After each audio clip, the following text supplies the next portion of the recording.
नमस्कार प्रिय दर्शकों, आप देख रहे हैं ज्योतिष मंत्र।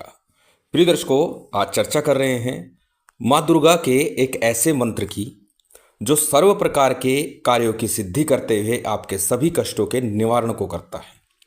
शीघ्र ही नवरात्रि का पर्व भी आरंभ होने वाला है। सभी भक्त अपने श्रद्धा के अनुसार, अपनी सामर्थ्य के अनुसार माँ को मनाने का, माँ को रिझाने का अवश्य प्रयास करते हैं। ऐसे में इस मंत्र का यदि प्रयोग किया जाए तो जो भी मन की कामना है, जो भी मन के कार्य हैं, जो भी समस्या है, परेशानी है, वह इस मंत्र जाप में इन 9 दिनों में आपकी निश्चित ही पूर्ण होने की तरफ बढ़ जाती है, पूरी हो जाती है। अत्यंत सिद्ध मंत्र कहलाता है।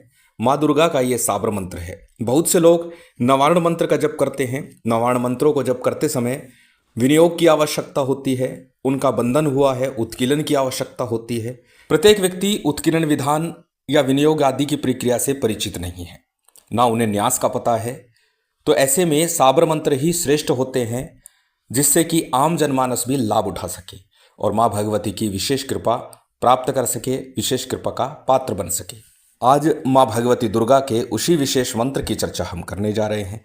इस मंत्र के प्रयोग से किसी भी प्रकार की बीमारी हो, किसी भी प्रकार का ऋण हो, किसी भी प्रकार से आपके कार्यों में विघ्न आ रहा हो, विलंब हो रहा हो, संतान की बाधा हो या फिर नौकरी की परेशानी हो, व्यापार में किसी प्रकार से रुकावटें आ रही हो या व्यापार स्थिर हो गया हो, सभी प्रकार के कार्यों की उन्नति होगी, कार्यों की सिद्धि होगी और हर प्रकार की बाधा शांत होगी। इस मंत्र के साथ हम चर्चा कर रहे हैं कि इस मंत्र के प्रयोग को किस प्रकार किया जाए, तंत्र को किस प्रकार किया जाए, क्योंकि सिर्फ मंत्र जाप से निश्चित ही भगवती की कृपा प्राप्त होगी। उस मंत्र जाप के साथ में यदि कुछ सामग्री विशेष के साथ कोई तंत्र प्रयोग कर दिया जाए तो संशय लेश मात्र भी नहीं रहता कि कामना पूर्ण होगी या नहीं होगी, क्योंकि तंत्र अपने आप में प्रभावी है। अनेकों बार चर्चा करते हुए तंत्र प्रयोग की चर्चा जब मैं करता हूं तो कहता हूं कि तंत्र एक प्रकार से इंग्लिश दवाई की तरह काम करता है, जो शीघ्र आपको राहत देता है, लाभ देता है।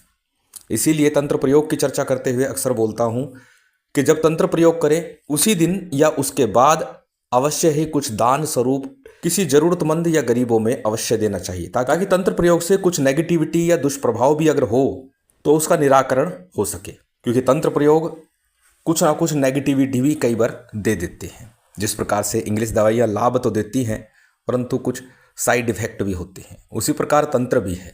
इसीलिए तंत्र प्रयोग के लिए मैं कहता हूँ कि तंत्र प्रयोग तभी करें जब हर प्रकार से आप निराश हो चुके हों। चलिए आज जानते हैं माँ भगवती की कृपा प्राप्त करने का और हर प्रकार की समस्याओं से मुक्ति के लिए, कामना की पूर्ति के लिए जिस मंत्र की हम चर्चा कर रहे हैं उसका विधि विधान किस प्रकार से करना है। सबसे पहले आज जान लेते हैं माँ भगवती के उस विशेष और शक्तिशाली साबर मंत्र को जिसकी हम चर्चा करने जा रहे हैं। फिर जानेंगे इस मंत्र का प्रयोग किस कार्य के लिए किस प्रकार करना है और किस विधि से इसका विधान करना है। मंत्र आपकी स्क्रीन पर है। अत्यंत सरल सिद्ध मंत्र है, बहुत ही सरलता से आप इसको कर सकते हैं। हमेशा बोलता हूँ पहले मंत्र को अच्छे से याद कीजिए और उसके बाद ही उसका जप करना चाहिए। मंत्र को एक बार बोल करके मैं बता देता हूँ। मंत्र आपकी स्क्रीन पर है।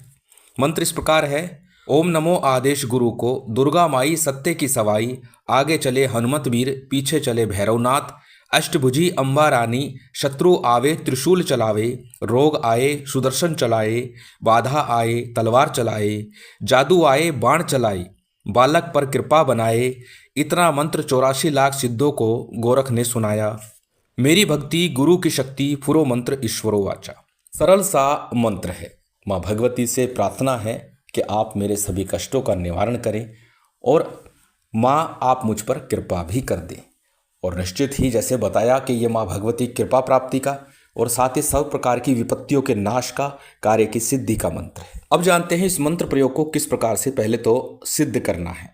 मंत्र को सिद्ध किए बिना इसका प्रयोग निरर्थक ही होगा। मंत्र को सिद्ध करना ही होगा और मंत्र को सिद्ध करने के लिए सबसे अच्छा समय है ये जो नवरात्रि है, 9 दिन है, इस समय में इस मंत्र को सिद्ध किया जाए।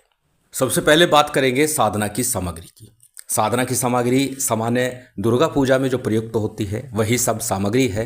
सामने स्क्रीन पर आपको दिखाई दे रही है, जिसमें कि अक्षत, पुष्प, धूप, दीप, नैवेद्य, श्रृंगार का सामान, माँ भगवती के श्रृंगार का सामान है। थोड़ी सी मेहंदी है, ये आपको लेनी है। काजल की डिब्बी श्रृंगार के सामान में अवश्य होनी चाहिए।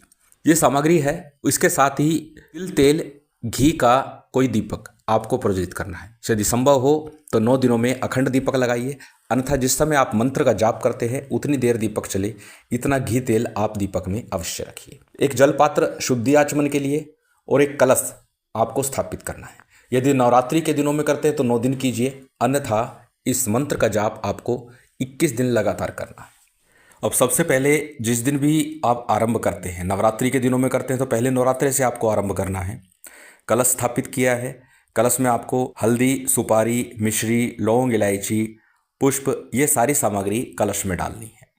उसके बाद में सबसे पहले शुद्धि आचमन करके दीपक प्रज्वलित कीजिए। दीपक प्रज्वलित करने के बाद में हमेशा की तरह संकल्प लेना है। संकल्प में अपना नाम, गोत्र इत्यादि बोल करके उस दिन का तिथिवार, नक्षत्र बोलना है। अक्षत, पुष्प, जल लेकर के आपको संकल्प लेना है। संकल्प के पश्चात में संकल्प का जल किसी थाली प्लेट में या फिर गणेश जी पर आपको अर्पित कर देना है। इतना सा विधान प्रत्येक साधना में होता ही है और आपको अक्सर मैं बताता हूँ। पूजन विधान में प्रथम पूज्य गणेश जी का पूजन करेंगे, गुरु का, कुलदेव, पितृदेव, स्थान देव का इत्यादि सभी का सामान्य सा पंचोपचार रीति से पूजन कीजिए। पूजन के पश्चात में सबसे पहले भगवान शंकर का पूजन आपको करना है, माँ भगवती दुर्गा का पूजन करना है, हनुमान जी का पूजन और भैरव जी का पूजन भी अनिवार्य रूप से आपको करना है। इतना पूजन आपका संपन्न हुआ। जब सबका पूजन आपका संपन्न हो जाए उसके बाद में सबसे पहले हमेशा की तरह गणेश मंत्र की एक माला करनी है। ओम गंग गणपति नमः, ओम गणेशाय नमः, जो भी आपको सुविधा से आप कर सकते हैं, जो अच्छा लगे मंत्र आप कर लीजिए। उसके बाद एक माला आपको गुरु मंत्र की करनी है। यदि आपके गुरु नहीं है तो फिर आप ओम नमः शिवाय का जप कर सकते हैं या फिर हमारे गुरुदेव द्वारा दिए गए मंत्र का जप कर सकते हैं। ओम परम तत्वाय नारायणाय गुरुभ्यो नमः, इस मंत्र का जप कर सकते हैं। साबर मंत्र है, इसलिए साबर सिद्धि मंत्र का 11 या 21 बार आपको जप अवश्य करना है। साबर सिद्धि मंत्र आपको डिस्क्रिप्शन में मिल जाएगा, लिंक भी वहाँ पर मिल जाएगा, उसे सिद्ध करने का आप वहाँ से देख सकते हैं। जब ये सारा विधान आप पूर्ण कर लें उसके बाद जो आज का हमारा मंत्र है उस मंत्र की 3 माला नित्य प्रति आपको करनी है। बहुत अधिक नहीं है, मात्र 3 माला का जप आपको करना है नित्य प्रति 9 दिन लगातार। यदि अन्य दिनों में करते हैं तो 21 दिन आपको लगातार करना है। जब आपका मंत्र जाप पूर्ण हो जाए उसके बाद हमेशा की तरह माँ की आरती कीजिएगा। आरती के पश्चात में जो भी आपने भोग नैवेद्य रखा है उसका भोग अर्पित कर दीजिए। तत्पश्चात दाहिने हाथ में जल लेकर के समा प्रार्थना समर्पण कीजिए। पुनः दाहिने हाथ में थोड़ा जल लीजिए, आसन के नीचे लगाइए और मस्तक पर तिलक कर लीजिए। ये सारा पूजन विधान है। अब जानते हैं इस मंत्र का प्रयोग किस प्रकार करना है। इस मंत्र के प्रयोग के लिए यदि कोई व्यक्ति बीमार है तब इस मंत्र का प्रयोग किस प्रकार करना है। एक त्रिभुज आपको बनाना है। थोड़ा सा जल लीजिए, गंगा जल लीजिए, उसमें त्रिभुज बनाइए, उल्टा त्रिभुज, यानी नोक नीचे हो, ऊपर के 2 भाग ऊपर हो। त्रिभुज आपको स्क्रीन पर मैं दिखा रहा हूँ, इस प्रकार से त्रिभुज बनाना है। और मध्य में माँ भगवती दुर्गा का बीज मंत्र दुम ये लिखना है और उसके बाद इस मंत्र का आपको 11 बार उच्चारण करना है। मध्यमा उंगली, अनामिका उंगली, दोनों में से कोई भी एक उंगली उस जल में घुमाते रहिएगा और 11 बार इस मंत्र को बोलिएगा। उसके बाद में इस जल को उस पीड़ित व्यक्ति को पिला दीजिए और साथ ही साथ इसी मंत्र से 21 गांठ लगा करके एक सूत्र उसके गले में, कमर में या बाजू में बांध दीजिए। महिला है तो बाएं हाथ में, पुरुष है तो दाहिने हाथ में बांधेगा। यदि कन्या है, अविवाहित है तो भी दाहिने हाथ में बांधना है। इस प्रकार से बीमारी के लिए प्रयोग करना है। यदि कोई शत्रु से पीड़ित है, शत्रु परेशान कर रहा है, तब आपको क्या करना है, थोड़े से उड़द लीजिए, चावल लीजिए, एक नींबू या जायफल, दोनों में से कोई एक चीज़ ले लीजिए।